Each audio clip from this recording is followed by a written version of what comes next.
안녕하십니까. K신입생 KWB 류승현이라고 합니다. 한복 너무 잘 어울리는데요? 오늘 제 친정에 간다고 해요.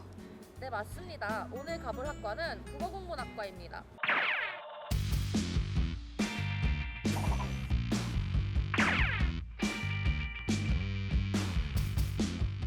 친정에 가는 기분이 어때요?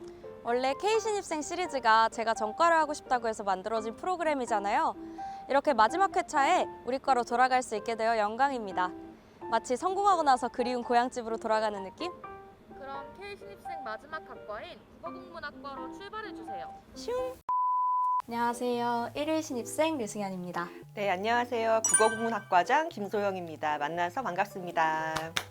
네, 저희 국문과는 이제 국문학, 국어학을 이제 학문적으로 연구하는 분야입니다. 글쓰기 하는 과 아니냐, 이제 맞춤법 하는 과 아니냐 그러는데요. 이게 이제 학문의 본질은 전혀 아니고요. 그것보다는 이제 문학과 어학에 대한 깊이 있는 이해를 하는 그런 학문입니다. 국어국문학과와 잘 어울리는 인재상이 있을까요? 일단은 우리 국어학 그리고 국문학에 애정과 관심이 있는 게 가장 중요한 부분일 것 같고요. 이 공부와 관련해서는 우리가 어떤 문학이라든가 어학을 좀 새로운 관점에서 곱씹어 볼 수 있는 능력이 필요하기 때문에 좀 약간 반성적인 사고도 좀 필요하지 않나 싶고요. 또 새로운 관점에서 다시 이제 만들어낸다라는 면에서는 좀 창의성이 좀 필요한 그런 분야인 것 같습니다. 오늘 도전 과제입니다. 국문학 정복. 네, 오늘 강혜진 교수님 고전문학에 의해서 고전문학 정복하시고 고명철 교수님 현대문학사에서 현대문학 정복하시면 됩니다. 원래 국문과 학생이니 잘할 수 있죠? 큰일 났어요. 열심히 해보겠습니다. 자, 게임 속에는 아주 다양한 공간이 있죠. 뭘 가지고 얘기를 할까 하다가 인스턴스 던전에 한번 주목해 봤습니다. 해당 맵에서 개별 플레이어에게 열리는 하나의 부분적인 차원입니다. 게임 속에 그림이라는 별도의 또 하나의 세계가 여기 그려져 있는 것이죠. 전우치전에서 엄청 많이 나오는 거, 그림 속으로 들어가는 거. 주인공 전우치가 그림 속 세계로 들어가고 그림 속에 있는 것과 상호작용하는 그런 화소 많이 나타났었습니다. 전우치가 놓여있는 이 현실 세계는 전우치를 핍박하고 있습니다. 전우치의 생명력을 억압하는 그런 세계란 말이죠. 그런 생명력이 억압받는 것이 오히려 현실 세계라면 그림 속 세계는 생명력으로 차오르고 있습니다. 그러니까 전우치가 그림 속으로 들어가는 것이 전혀 이상하지가 않은 겁니다. 자, 그럼 생각해보죠. 하필이면 수많은 그림 중에서 왜 산수화를 그리고 있을까요? 뭔가 더 환상 속으로 들어가는 느낌이 잘 들게끔 만든 것 같습니다. 예, 가능한 대답입니다. 제가 산수화 한 폭을 이렇게 가지고 왔는데요. 근경, 중경, 원경이라고 합니다. 그렇다면 3차원의 공간감을 그림 속에 담을 수가 있게 됩니다. 그 안에 어떤 세계를 그려놓기에는 산수화만큼 최고인 그림이 없는 거죠. 국어국문학과를 어떻게 선택하게 됐어요? 저는 고등학교 때 국어 시간을 좋아했고 그리고 제가 정말 좋아하는 국어 선생님이 계셨는데 그분이 고3 때 담임 선생님이셨거든요. 그래서 그분의 영향으로 국어국문학과를 쓰게 됐고 지원하게 됐고 이렇게 학부생으로 오게 됐습니다. 만족하시나요?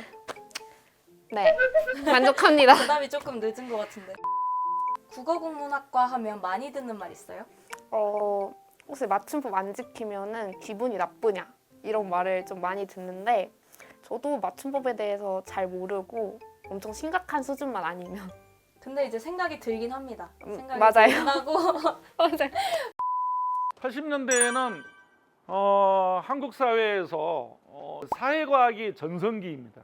한국 민주주의를 어떻게 정착시킬 것이냐라는 것을 최우선의 과제로 삼습니다.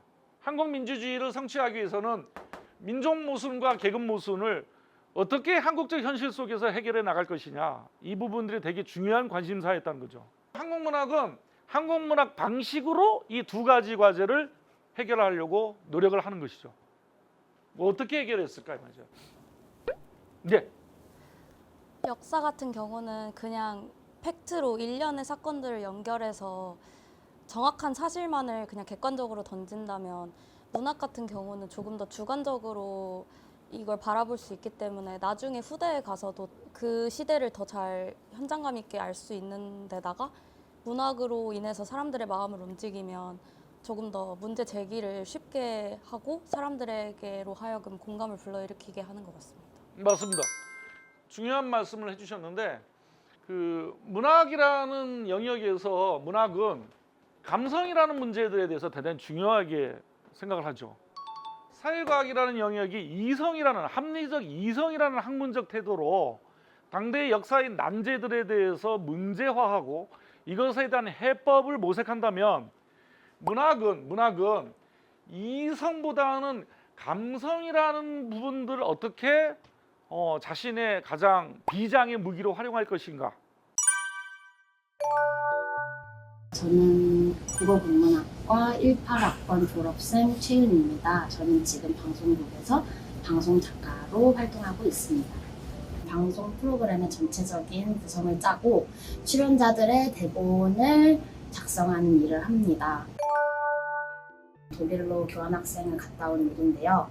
낯선 나라에서 다양한 친구들과 다양한 문화를 접하면서 세상을 보는 시각을 보다 넓게 가질 수 있었던 것 같습니다. 학교 생활을 하면서 대외 활동이나 교환학생 제도 등 최대한 다양한 활동들을 많이 경험해 보셨으면 좋겠습니다. 그곳에서 만나는 새로운 사람들과의 커뮤니케이션으로 얻는 것들이 상상 이상으로 가치가 있다고 생각합니다. 국어국문학과 어땠어요? 아니 어때요? 일단 이렇게 다시 만나게 되니 너무 반가웠고요. 3년째 국문학도로 살다 보니 우리말, 우리 글이 얼마나 소중한지 깨닫게 되는 것 같습니다. 가장 한국적인 것이 가장 세계적인 것이다. 우리나라를 넘어 세계로 도약하고 있는 학과라고 생각합니다. 오늘 미션 당연히 성공입니다. 확실히 전공생이라 그런지 더 멋있는 것 같아요. 반할 뻔. 저도 맨날 전과만 하는 거 아니라고요. 저도 원래 전공 있어요. 국어국문학과 죄송합니다. 어리석게도 제가 잠시 전과의 꿈을 꾸었습니다. 국어국문학과로 돌아와 보니 알겠습니다. 문학작품이든 인생이든 결국 중요한 것은 본질에 있다는 것을요. 저는 이제 그 본질을 찾으러 머나먼 배움의 여정을 떠나겠습니다. 안녕! 오늘이 신입생 시리즈 마지막이잖아요. 시리즈 진행하는 동안 어땠어요? 제가 K신입생에서 가본 8개의 학과와 복수 전공하고 있는 스포츠융합과 학과까지 총 9개의 학과를 가봤잖아요. 누가 이런 값진 경험을 해보겠어요. 제게도 뜨겁게 빛나던 시간이었습니다. 물론 기초 지식이 없는 상태로 전공 수업을 따라가려니 힘든 부분이 많았지만 그래도 세상은 참 넓고 다양하다는 것을 깨달았습니다. 촬영하면서 어떤 학과가 가장 기억에 남아요? 특정 학과가 좋다, 추천한다기보다는 사람마다 타고난 모양이 있으니 그 모양에 맞는 학과를 찾되 많이 도전해보시라고 말씀드리고 싶어요. 그동안 신입생 시리즈를 사랑해주셔서 감사합니다.